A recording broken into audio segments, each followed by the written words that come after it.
I'm Al McFarlane. Welcome to Conversations with Al McFarlane. I'm not sure my audio is working, Kelvin, and is my audio okay? I hope it is. Today's program is, as always, a wonderful examination of our community of voices, visions, and possibilities. I'm pleased to have some of the great ones with me today, beginning with Dr. Mahmoud El-Kati and Dr. Irma McLaurin, both prolific thinkers, organizers, joined by uh, uh, Brother Cedric McClure and Brother Anur Siasor, and also joined by Christina Weber, I believe it is. A good program. Can you all hear me, first of all? Yeah. Okay, great. And I'm not hearing you, so I've got something to fix on my equipment. Hold on one second. But let me start by Irma, thanking you for being here and letting you begin by introducing yourself to our audience and the fun we have working together. Your work as an archivist, as an organizer, as a preserver of our culture, a documenter, and the Black Feminist Archive. Uh, Talk about that if you would. Well, first, it's always great to be here. I guess I can claim Minneapolis as one of my many homes. I've lived in about 9 states, but for a while I lived in Minneapolis and had a chance to work with Al up close and personal. I am the culture and education editor at Insight News. I am, I think, their only award-winning columnist. The Black Press named me Best in the Nation columnist in 2015. And so I'm very proud of that designation as an academic who beat out professional journalists. But the archive is really sort of my passion. This is a legacy. And I began the idea in 2014 and officially announced it in 2016 and have been working vigorously ever since. Christine Weber is with us, and she is on a magazine, Sapiens, that is funded by the Winter Grin Foundation. And they actually gave me the first historical archive grant that allows me to move my papers, which have been in storage in Florida for about 18 years, to the University of Massachusetts Amherst, where the Irma McLaurin Black Feminist Archive will be located. And I would say that the main vision behind it is to make Black women visible and heard. That's kind of the brand statement that we're going to be using. And we recently developed a memorandum of understanding that sets that forth as a principle, because what I wanted to do was to ensure that when I was no longer around, that the elements, the principles of what started this archive would continue beyond me. And so we have a memorandum of understanding, and its main purpose is, again, to make Black women visible and heard. And so what I'm doing is not only identifying my own work, but talking to Black women anthropologists, trans people. Men can be in the archive too. We have the papers of Larry Paris, who is one of the uh, preeminent scholars who passed away a few years ago, of alternative education. He was actually one of the first people to put a high school in a bowling alley. Hmm.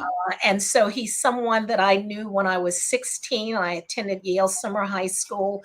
And so all of that material about the whole life, which is really one of the visions of the archive, the Special Collections and University Archive at the University of Massachusetts, in the W.E.B. Du Bois Library, because they have the papers of W.E.B. Du Bois there. So I feel like I'm in good company. They also just recently received the papers of Daniel Ellsberg. So this is an archive of social change. And I believe that Black women, whether they are conscious or not, have been instigators and facilitators of social change in this country. And I want to make sure that their stories are heard and preserved.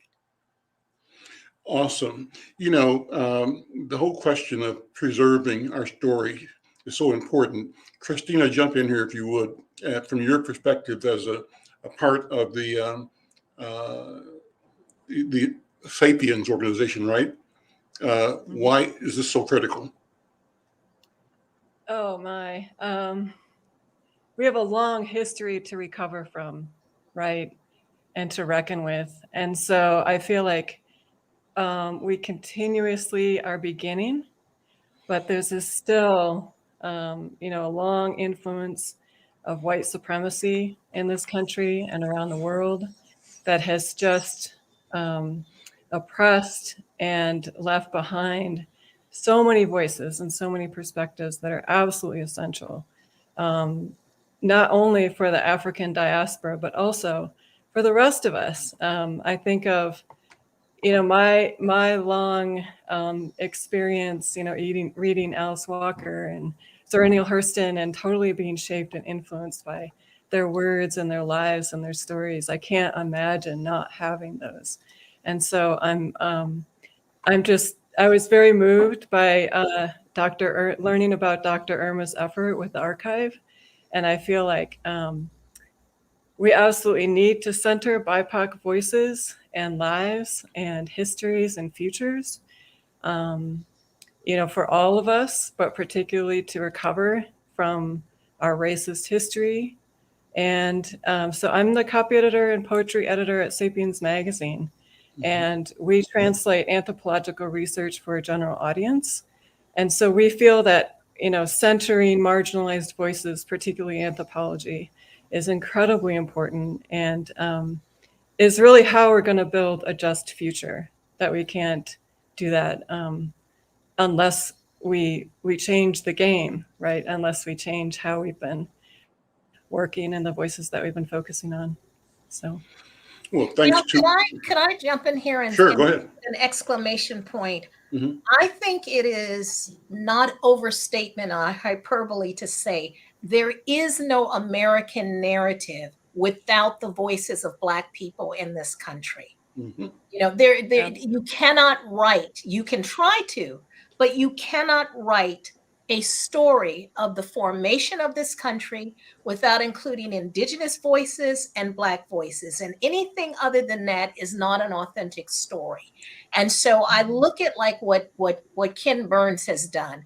And jazz, which is Black American music, is now American music. So we get our stuff appropriated, and people try to make it seem like somehow we had a toe in the door. But in fact, as they say in the in my culture, we had our foot in the American stew way when they were just even thinking about it. In fact, we may probably invented the recipe because it was African technology that allowed the rice production, to survive. And so we have been architects. We have been at the very foundation of this country. And if our stories aren't preserved, then people get to sort of revise and reinvent history as if we are only partial to it. And I would say we are absolutely integral to it. Well, let me bump that up one level more, Dr. Irma. You say our story as integral to American history. I say to the history of humanity and of the world. And, as you were talking, I so remember my first visit to London. My cousin was driving me or took me on a bus tour, open bus tour around central London. I just remember on every corner, there's a statue, a bust, a horse with a man on it, right, in military gear. And the statue said, Lord this, Count that, Duke this, Earl that, Prince this, Prince that.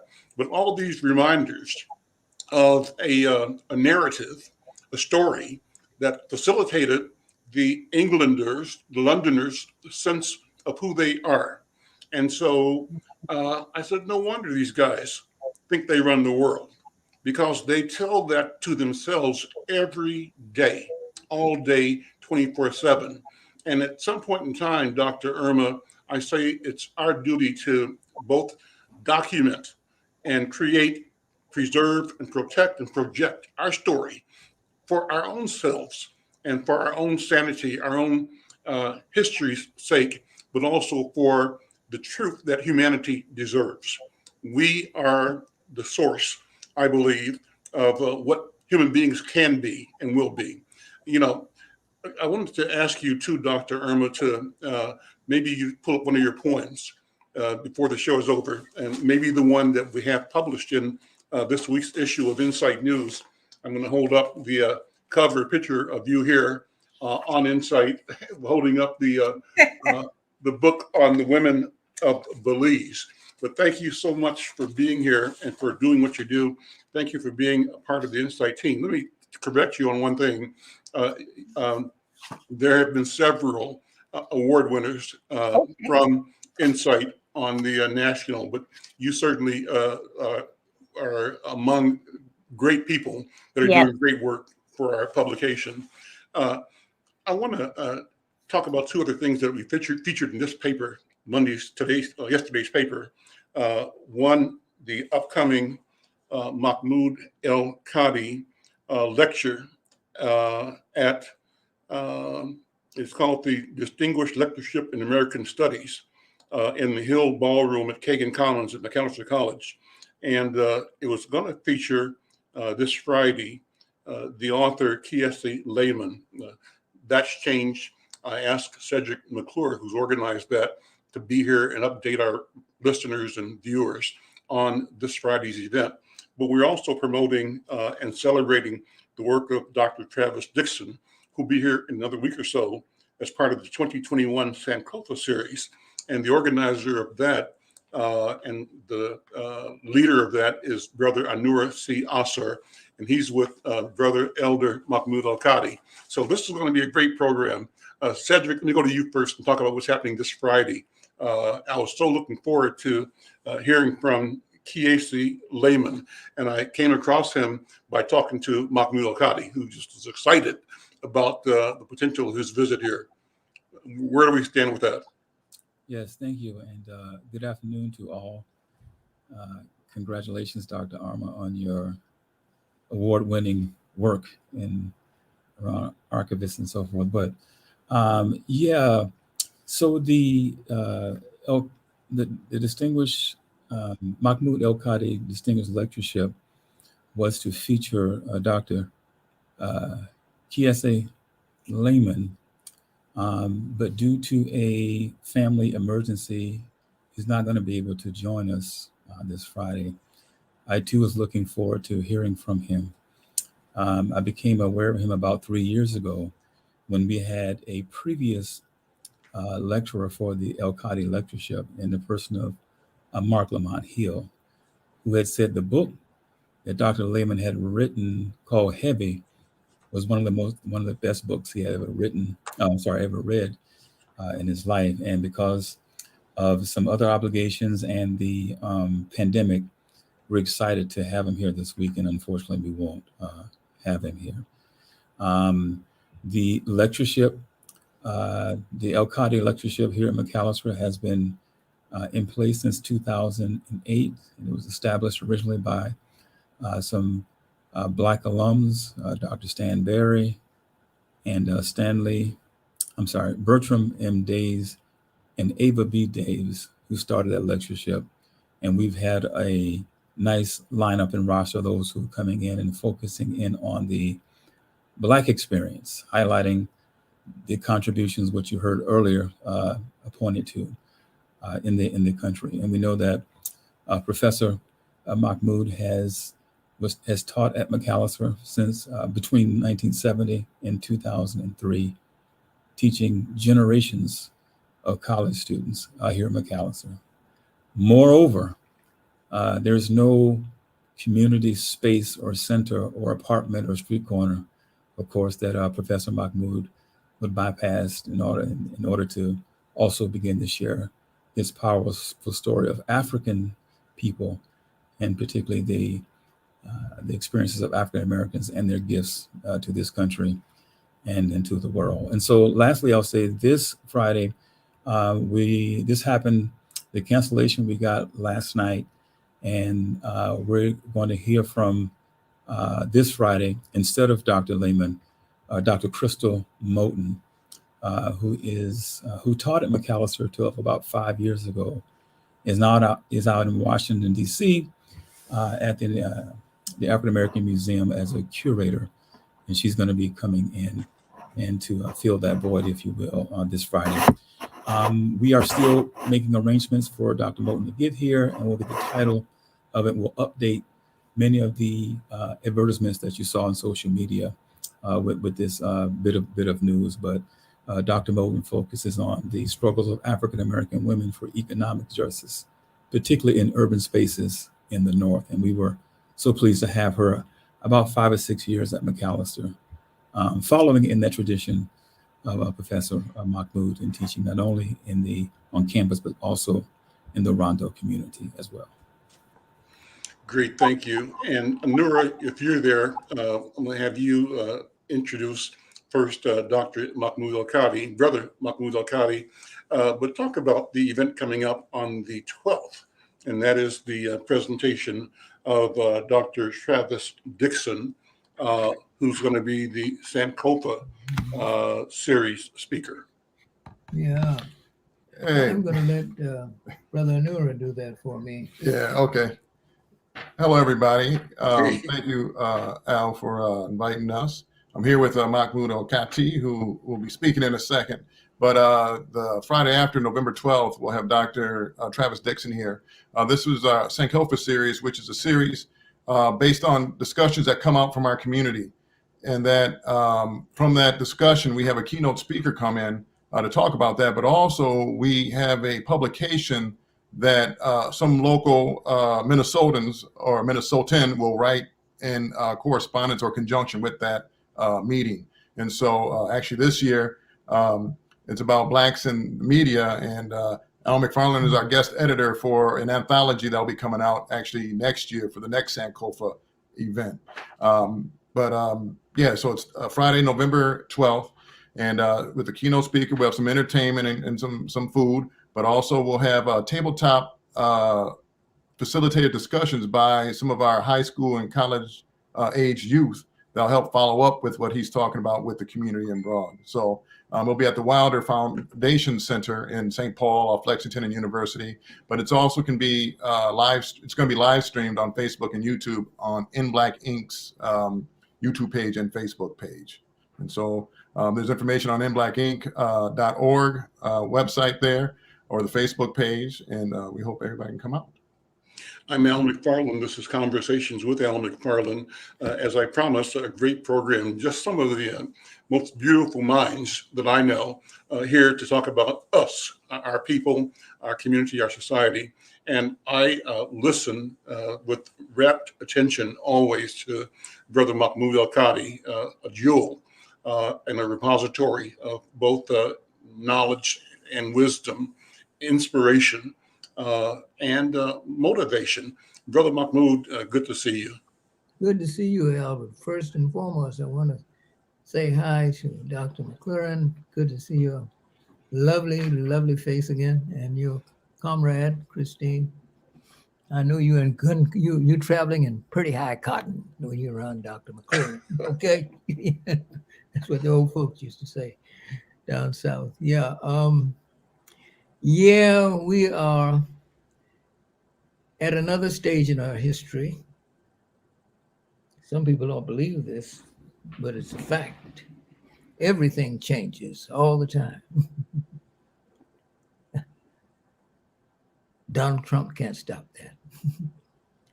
Everything changes all the time. That nature changes, people change, and we are in the midst of the possibility of one of the more glorious achievements of human consciousness by putting this evil idea on Front Street, which has pretty much encompassed the world for the last 400 years. You call it many names. People say they're prejudice and they're, the bigotry. People have these funny ways and so forth. No, ladies and gentlemen, everything has a common denominator. And that common denominator for this is a doctrine which was introduced into this world roughly 400 years ago, a little more.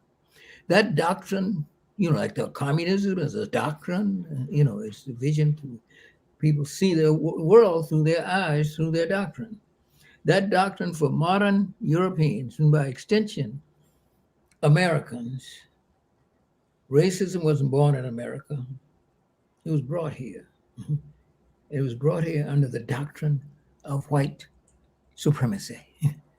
That's a word we couldn't get people a term to say just a few years ago.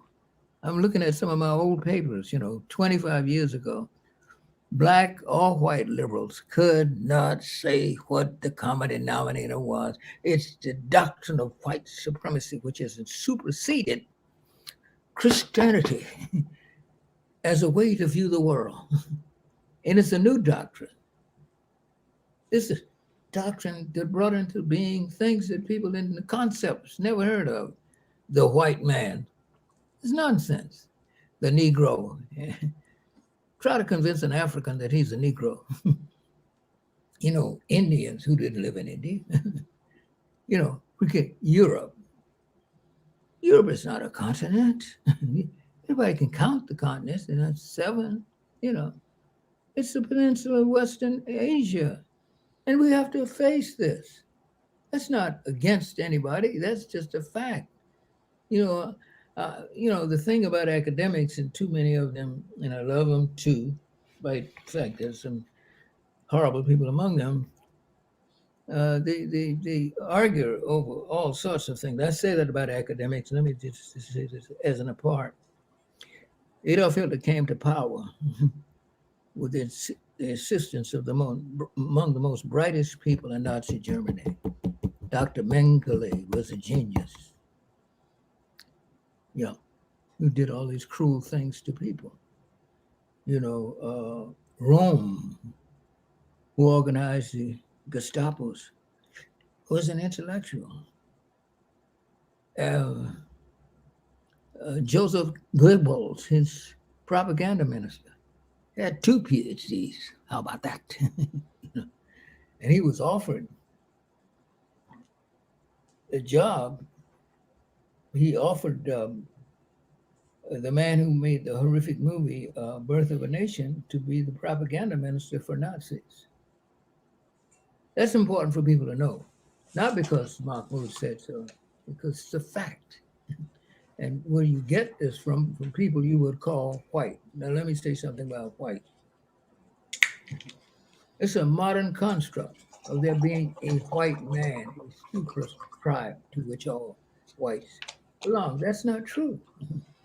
It's very, that white people used to be Jutes, and Picts, and Anglos, and Saxons, and Normans, and Frenchmen, Germans, and Norwegians. That's what they used to be.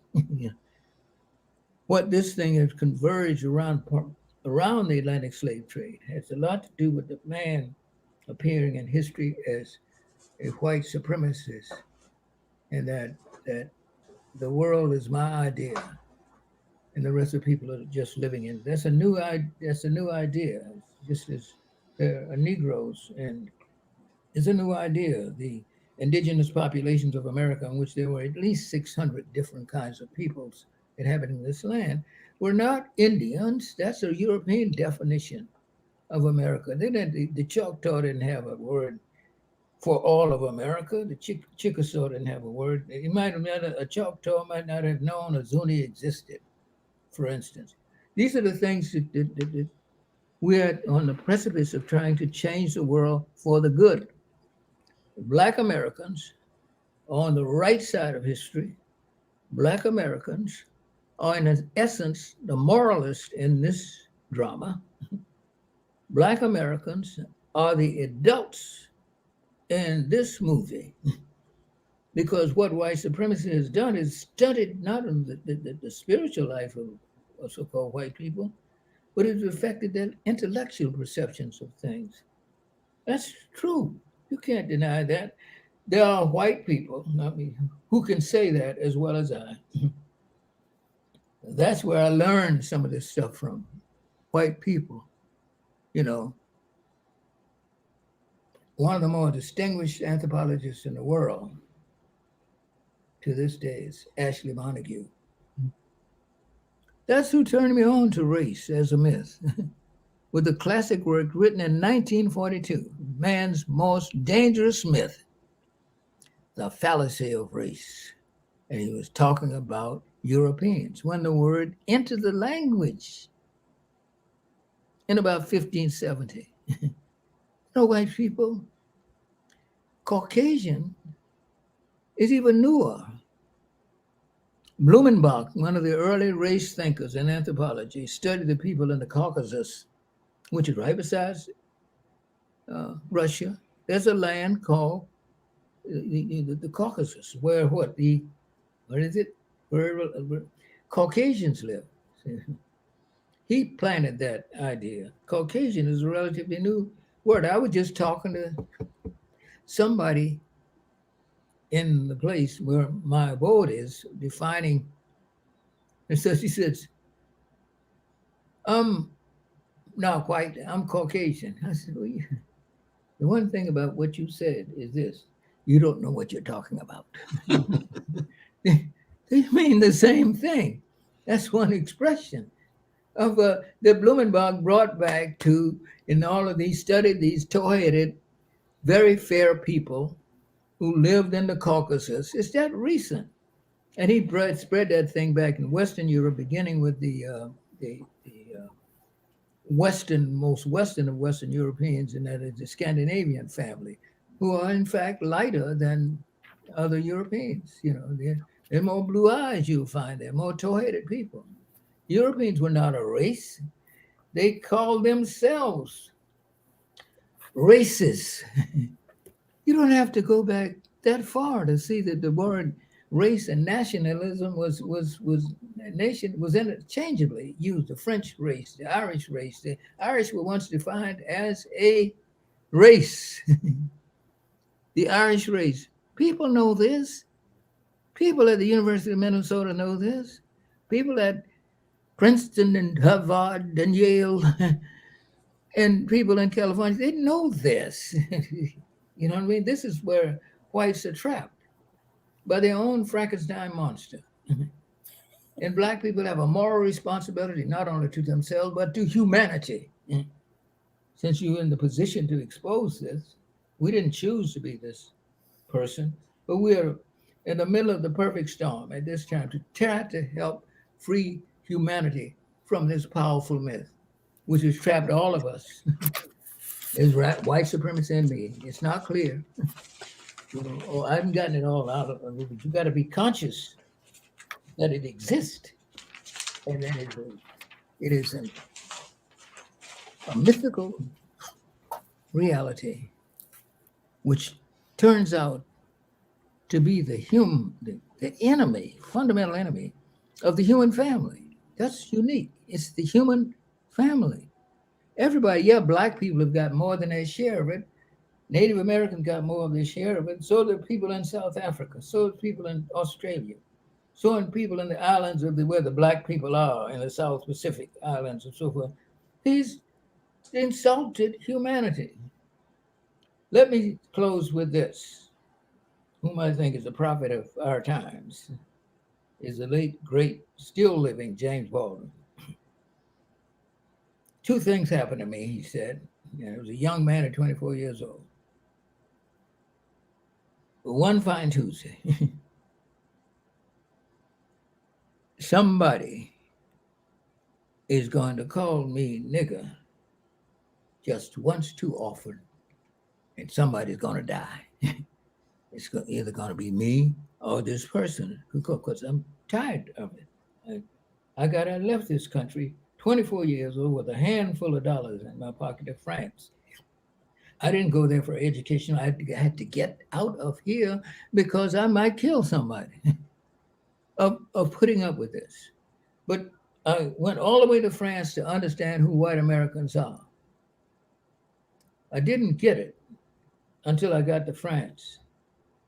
And I saw white Americans over there buying everything and insulting everybody. And the tragedy of it was they didn't even know they were insulting people. And then I remember that is the way that they insulted me. They didn't mean it, but they simply didn't recognize that I was human. For instance, I'm not happy, and I never touch a watermelon for all sorts of reasons. And I'm not a nigger. If I'm a nigger, that means you created something you needed. And whatever a man creates is basically an extension of himself. That is absolutely true. I am still shocked by the fact that most white Americans sincerely believe that the country was settled by Gary Cooper or John Wayne. As far as I can tell, they still elect their political leaders based on how closely they resemble Gary Cooper or John Wayne. If the American education system could be changed tomorrow and the real role of American Black people could be revealed, you would not only be liberating the minds of Black Americans who know nothing about their history, but you will also be liberating the minds of white Americans who know nothing about their history either. If you're compelled to lie about any aspect of anybody's history, you're therefore compelled to lie about it all. And this means that if I'm not what I've been told I am, then you're not what you've been told you are either. So here we are now. This is 1963. It's not Mao's China, Khrushchev's Russia. It's the sad and Castro's Cuba. It's the sad and simple fact that Americans have become victims of their own brainwashing, their own lies. If you think that I hold all that cotton in Georgia and Alabama and Mississippi simply because I loved you, then you've done something terrible to yourself. You're surely mad. This is where we are now.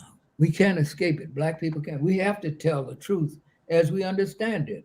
That's not better. We don't want to get into this stuff. Black people are not better than anybody else. Let's get that nonsense about race and you inherited certain things. You learn, you're a biological fact that like everybody else. There are 11 basic needs that human beings can't live without, no matter what color they are. And you have wishes, that wishes, people have wishes to be loved and wishes to be recognized, to have experience. And so for those are basic wishes of all human beings, no matter what level they're in. That's humanity. Humanity is expressed through kinships that we find with one another. I insist, in spite of the nature of American society, that there are lovers in American society. There are black and white and all shades in between. And we must fight this fight to find one another. This is what you got to fight to find the lovers. They're not all black. They're not all white. They're not all Chinese, but that exists because they are human beings. And the other side, the anti-humanists, the anti-black, the anti-yellow, the everybody got a name. Jap. I was an adult before I knew not to call Japanese Japs. Where'd I get it from? That's white supremacy. Mm-hmm. Yeah. Where'd I get the term when I was in Morocco, sand niggers for Arabs? I didn't make that up. I was using the voice of white supremacy. And I'm still gripped by it. I'm fighting like a dog to get rid of it. But it's there, and it's not personal. Race is not a human or personal reality. It is a political reality. It determines who gets what, when, and how much as groups. That's what race is. It's a false doctrine. You got people thinking they have blood that's come through their races. Nonsense. Charles Drew had to lose his job to prove that. Charles Drew, the great scientist who brought into the world blood plasma, was the head of the blood bank during World War II, was a Negro.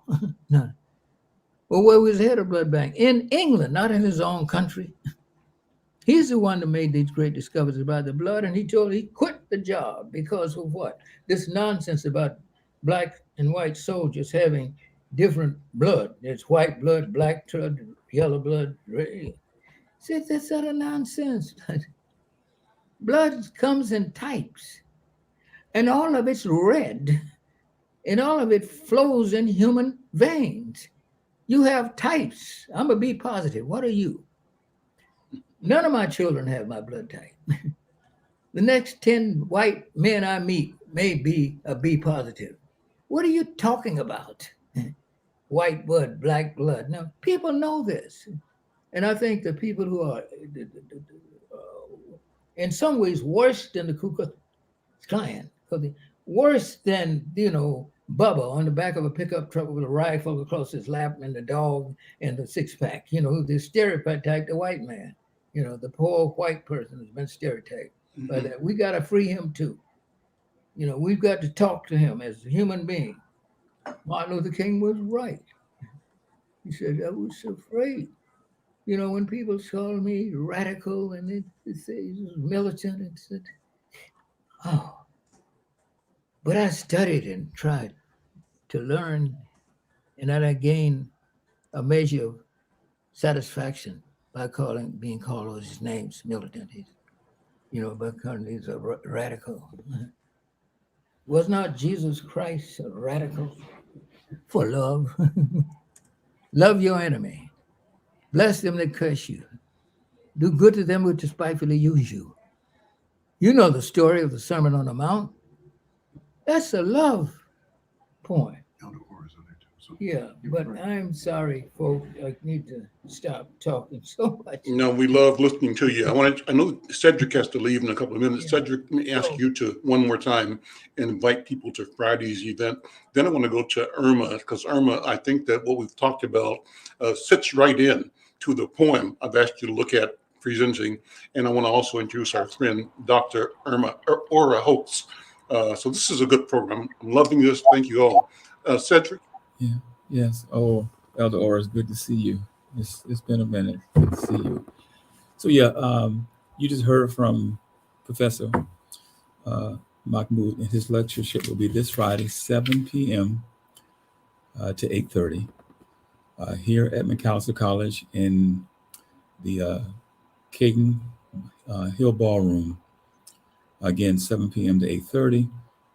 If you can't make it in person, I'm going to just drop in the communications there. There is a link to it, and it's actually on the advertisements. It's in social media, but it is bit.ly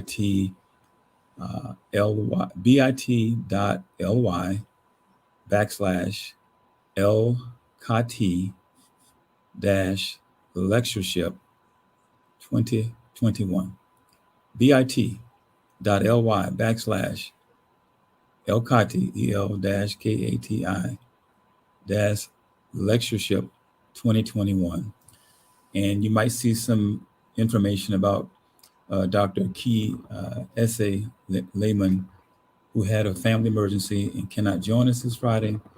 Instead, we're going to have Dr. Crystal Moulton, who is a curator at the African American Museum in Washington, D.C., coming to do that in replacement there. So this Friday, virtually or in person, hope that you can join us. And I just wanted to say, Professor Mahmoud, and we all, generations of students and community folks have benefited from his wisdom. And, Thank you. Yeah, and it continues. And so we hope that people can join us. It's Thank good to you. see you. Got to run. Thank you. Thank you, Cedric. I'm Al McFarlane. This is Conversations with Al McFarlane. Glad to have you along with us. A great program. Dr. Irma McLaurin, next, I wanted you to both react to, but also share your poem. Well, of course, I'm always honored to be in the same space with Professor Mahmoud Akati and, of course, Minister Dr. Ora Holtz. Haven't seen you in a while, so great to see you. Hotep. I think that what Professor Mahmoud said leads right into this poem. First of all, the title, Are We So Different?, comes from the exhibit that was designed by the Science Museum of Minnesota. And it is an exhibition that was conceived of by the American Anthropological Association.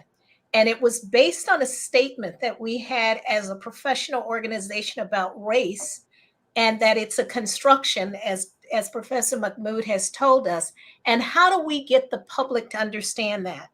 So that led into the development of a public exhibition in which the target audience were people who go to science museums, because as Professor Mahmoud has told us, it's been the scientists and the academics who have been responsible for continuing to perpetuate this mythology, that race is real. Human variation is real. Race is a construct. We invented it, as he's, walked us through that. So that exhibit is on permanent display at the Science Museum of Minnesota. And the website for it is www.understandingrace.org. And there's a lot of material on that. So the title of my poem is drawn from that. And it begins, "Are we so different? When the end comes, our minute genetic differences will be obliterated. We will be reduced to bones, shriveled skin, and eventually dust, or the ashes of cremation. And our simple DNA material, our genes, will be tested and processed to determine who we really were. And what will your DNA say about you? Will it show whether you lived a life of acceptance and inclusiveness? Will it be able to pinpoint if you spent your short or long life hating? Will it tell a story of someone so enraged by racial myths that they would murder 9 innocent people in a Charleston church and after praying alongside them? The definition of a species is that we can reproduce together. Slavery and the institutionalized rape of young Black girls and women for lust and profit prove we are of the same human species. We definitely reproduced. And please, do not portray Sally Hemings as Thomas Jefferson's mistress. She was his slave, his property, and he could do with her as he pleased. And it did not please him to free her, though she persuaded him to eventually free the children she bore, carrying his genes. No more denial or prettifying of history. The rape of Black enslaved women is evidence that the idea of pure race is a myth, an urban legend, like the boogeyman. Today, I look into the blue eyes and kinky blonde hair of a Black man and know that somewhere deep in his gene pool, there's whiteness inside his Blackness. I need only be in a room full of Black people and marvel at the phenotypic heterogeneity. Blackness is America's rainbow. I also think of the almost white Black people, passé blanc, and know there is Blackness inside America's whiteness, of which it is sometimes unaware. And still, these surfaces, skin deep characteristics tell us virtually nothing about our genetic composition or how we navigate our lives across ideological spheres, fears of white supremacy, white privilege, enslavement, racism, sexism, xenophobia, homophobia, heterosexism, ageism that plague our united history despite our common origins out of Africa. Are we so different if we both bleed when you cut me? If Ebola or Tika and now COVID can infect us regardless of our race? Disease and viruses know no borders. They have no respect for mythic racial classifications. They are making us all sick and killing us too across racial boundaries. Are we so different if we both share in karma, mine a legacy of enslavement, living and resisting oppression and generational inequality, yours of being descended from my oppressors and the beneficiaries of living and sometimes resisting generational white privilege, white power, white entitlement? Are we so different if we both suffer? You suffering of utter denial of racism and lack of accountability, about the implicit biases and microaggressions you act out daily with non-white people you encounter. Mine a suffering of daily stress of living while Black and wanting just a brief respite from having to negotiate your power and privilege. Mine is an exhausting dance of humiliation, frustration, anger, resistance, and triumph. knowing that the cycle is still unbroken, and the same events of exclusion will start again when I awaken tomorrow, brings on a fibromyalgia-like fatigue. I ache everywhere sometimes. Are we so different if we both seek solutions to how to break the cycle of inequality, of racial gaps, of social disparities? Solutions to how you can step outside of your personal privilege and power and institutional and structures of racism that undergird your power and privilege, your P and P, to embrace me for who I am. And after centuries of trying to move on and a pathology of forgiveness, can I stop seeing an oppressor in the eyes, gestures, insults, microaggression, disdain, and neglect of every white person? Even those who claim to be my ally, but whose behavior suggests otherwise. The answers are quite simple. Racism and inequality function on two levels: the individual personal and the institutional structural. Stop being offended at every personal level. Get over being accused of being racist. Then check yourself to see how often you manifest unconscious bias and display microaggressions. Focus on challenging yourself and structural inequality. For example, if all the leaders are white and or male, if the majority of teachers are white women and half the students are non-white, we have a structural problem. When the people of color have more experience than those who supervise them and their support for white incompetency, because whites who fail are rotated out and placed on special projects or made special assistants to the whatever, where staff of color are dismissed for not being a good fit, when the metrics used to measure success focus only on cultural differences in hair, speech, body language, body type, clothes, and the comfort level of white colleagues, Dallas, we have a huge structural problem: racism. Case in point, if former President Obama had taken just one of the actions of the 45th president, talked about alternative truths, engaged in the irreverent personalized tweeting attacks, shared national security info with Russia, a known enemy of our nation state, attacked the media as fake news, there would have been an irreversible tide from all white sides of the political spectrum demanding his impeachment. In this regard, the consequences of a racialized system of inequality says yes, we are different, very different. Whiteness and maleness carry a universal credit card of unmitigated freedom to abuse power and privilege. And what is my place and purpose as a Black woman, a descendant of formerly enslaved people in this landscape of surging whiteness and privilege? It is to know that I am a native-born daughter with no immigration card or country to go back to. It is not to see myself as victim only, despite the best efforts to make me so. My place and my purpose is to brand myself always as a champion, defender of myself, my people, and any other groups and individuals who face oppression and exclusion. My place is to remain ever vigilant and fight social injustice, wherever it rears its ugly head.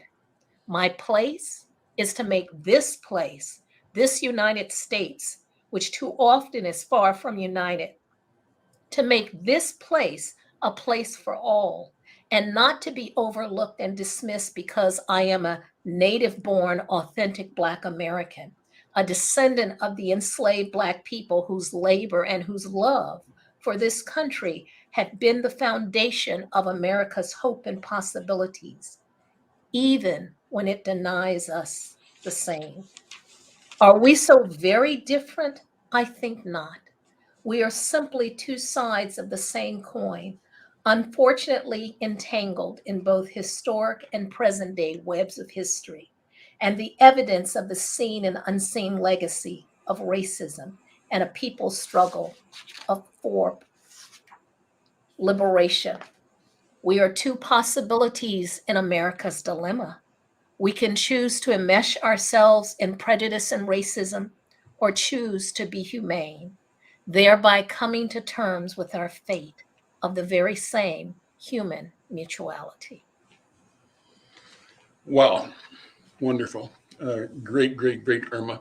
And absolutely to the moment, to the spirit of this conversation. We're moving towards the end of the program. I wanted to bring in our friend, Dr. Ora Hoax. Dr. Ora, how you doing? You were going to come on to talk about another friend of ours who's got a book, but I wanted you to first react to both the presentation by Elder Mahmoud Al-Kadi and this powerful presentation, the poem of Dr. Irma McFarlane. It's kind of what's on your mind right now. It's a constant struggle from what you so eloquently read, Dr. Irma, and what Brother Mahmoud consistently say. But just quickly, I went on a Sankofa trip, civil rights. And when you go to one of the museums, in the floor is arrows of the Atlantic slave trade. Then you have the host. And before we go, we identify who we are, our gender, our ethnicity. So the majority of the individuals, the male, said, I'm white. Okay, you're going on a Sankofa civil rights tour. At the end, we end up at the Lorraine Motel. We are to now identify who we are. The fifth persons before me all identified themselves as white. And I reminded them that your tour guide never uttered the word white for those who perpetuated us during the Atlantic slave trade. And you have the audacity, these are pastors, mind you, to go on this trip to learn, and you come out still white. That's what you think of yourself and your power. So until they recognize that they came from a land that was not their own, and that we built this country, and if it wasn't for us, they wouldn't even survive. So it's a constant struggle, but it's one of education and fun, because teaching is in our DNA. I believe that. And so all of us have to educate. I heard a news person say this morning on The View, why do we have to look at color? Well, the old saying is, when you pull up to a traffic stop sign, don't you look for the color and the symbol? So we have to get real. And you said it just so eloquently, Dr. Mahmoud, is that we bleed red blood. That's it. So we just have to keep doing what we're doing. You have to keep writing, Dr. Irma. You have to keep teaching, Elder Mahmoud, and my dear brother Al. You just have to continue to present the facts as they are, because truth wins over an untruth every day. And you've made money off of suntan boots for some reason. I don't know. I don't know why they got suntan boots, but maybe they can explain it one day. You got an event coming up this weekend you want to let us know about, please. Yes, one of our native North Minneapolis sons Brother Kevin L.A. Jenkins in 2001 in March. He had a kidney without going through dialysis. Now that's a miracle within himself. 2001 is 2021. And he has authored a book. All three of you are authors, and it's Victory Over Kidney Disease. And it's happening this Thursday, November 4th, at our newly renovated Capri Theater on West Broadway from 6 to 8 p.m. There will be an entire program. My daughter, Lynn Smith, will be emceeing, moderating the program. And my granddaughter, who is a student of Brother Kevin, who is a videographer, will be filming, just showing a little bit of family pride. He's a graduate of West High School, and he currently works at Equity Pathway to Potential. And so there will be a little food for the face if you come early. And the publisher is Strive Publishing Company. And so I am so grateful because, as Brother Mahmoud knows, Kevin is a product of the way. He was our seamstress for our dance group, Black Genesis, and he continues to make his own suits and outfits. Sharp dresser, sharp mind, and he loves people. So I'm encouraging people to come out and support him. It's free and it's open to the public. And the Capri has this event on its marquee. And I am just so happy that he penned this to give encouragement to others who may go through the struggle of having this dis-ease. Brother Al. Let me close by asking Mahmoud to respond. Mahmoud, when I say progress, what do you say? Sure, that's our motto. It's a response to this idiocy they're talking about making America great again. No, progress. Sure. Backward never, forward ever. Freedom is a one-way street. It's not a two-way avenue. We don't buy into make America great again. We don't buy into segregation. We don't buy into people having dogs bite children. We don't buy into sticking hoses on people. We don't buy into sitting on black women's head with your 200-pound butt. We don't want that America great again. As Langston Hughes said it, yeah, you can make America great again, the America that has never been. Listen, I'm deal with that. What a wonderful program. As I promised, a robust conversation. I'm Al McFarlane. This is Conversations with Al McFarlane. Thanks to my guest, Mahmoud Al-Qadi, Anura Siasar. Thanks to Dr. Irma McLaren. Wonderful poetry, wonderful work. Thanks to Christine Weber and the people at your magazine for allowing us to reprint and republish the wonderful article on Dr. Irma. Thanks to Minister Dr. Rahokes and to Cedric who left us. But this has been a great program. And I say we simply move forward. Join me again this time next week for Conversations with Al McFarlane. Progress. Good. Okay. Yes. Thank you.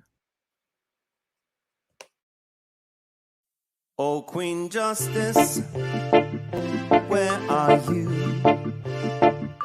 Did they beat you up or no? Lock you on the ground, take the crown away from you? Oh, Lady Liberty, red, white, and blue. Did they take your dignity with their bigotry? Teach you that you're born to lose. Free or guilty, it's gonna get filthy. Better believe, roll up your sleeves. It's gonna get rough, it's gonna be tough. We all agree, we've had enough. We've had enough of all the rules you break. We've had enough of all the money you make. We've had enough. No more life gets taken. We've had enough. This is a proclamation. It's been 400 years and we're 400 late. Together we stand from